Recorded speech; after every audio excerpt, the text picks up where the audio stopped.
For the world's rural poor, land ownership represents the single greatest potential asset. Land is a primary source of income, security and status.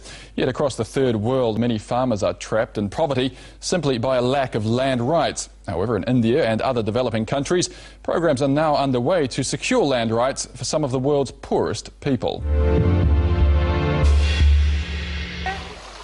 India has the greatest number of rural households that own no land, 17 million.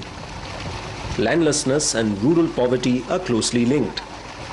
In fact, a recent World Bank report shows landlessness is by far the greatest predictor of poverty in India, even more than caste or illiteracy. The assumption has been that in order to lift a family, a poor family, out of their situation, one needs a full-size farm.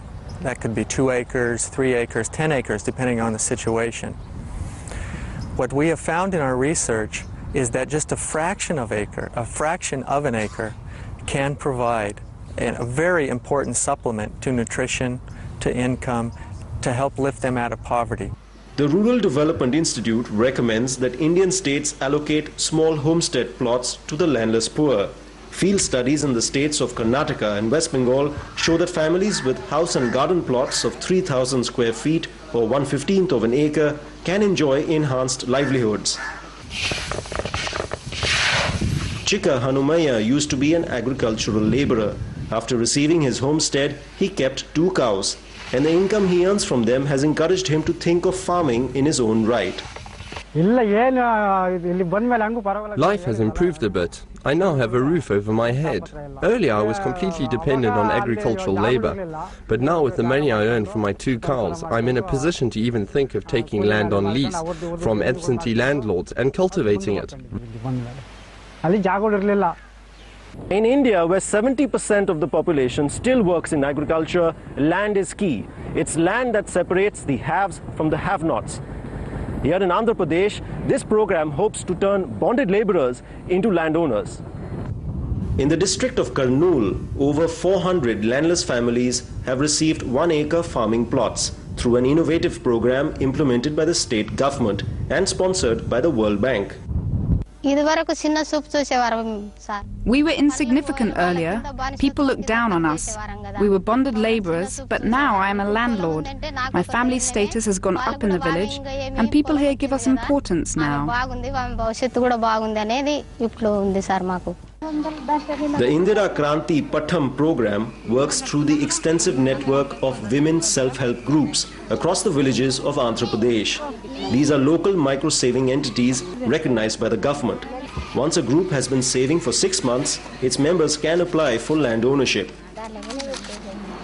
At the project office in Kurnool, government official Rajamma carefully screens the applications. The state government has made it mandatory that the program benefits only poor women who own no land or house. The women self-help groups will go to the landowners of the village and identify irrigated land that can be bought. They then negotiate with them to buy the land. Of the $2,500 it costs per acre, the group's contribution will be just $100. $1,200 is paid by the government as a grant, and the remaining $1,200 is taken as a loan. The beneficiary then repays the loan over 25 years at $50 a year. Yearly 2,000 prakaranగా వాళ్ళు repay చేయాలి. Earlier, I could earn only 50 cents a day as a manual labourer. Now, after receiving this land, I grow 40 bags of paddy a year. I've managed to pay off all my debts. Only the loan to this land is left, which I'm now paying every year.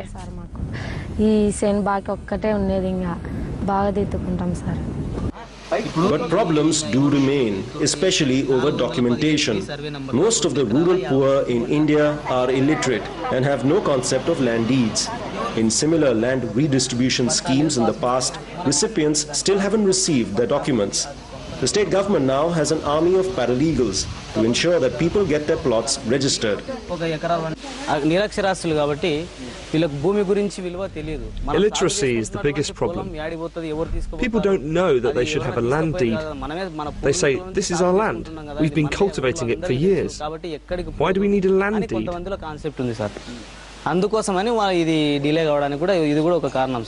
India presents both the greatest challenge and the greatest opportunity for the concept of microland ownership. The greatest challenge because India has the largest number of poor on the planet, and India has the largest number of landless people on the planet. The greatest opportunity because we've seen in these initial years that Indian policymakers are getting it. Securing land rights for India's rural poor could help slow down their movement to the city searching for livelihoods. As India's cities get overcrowded, policymakers are realizing that an answer to urban migration may well lie in the village itself by ensuring people's access to land.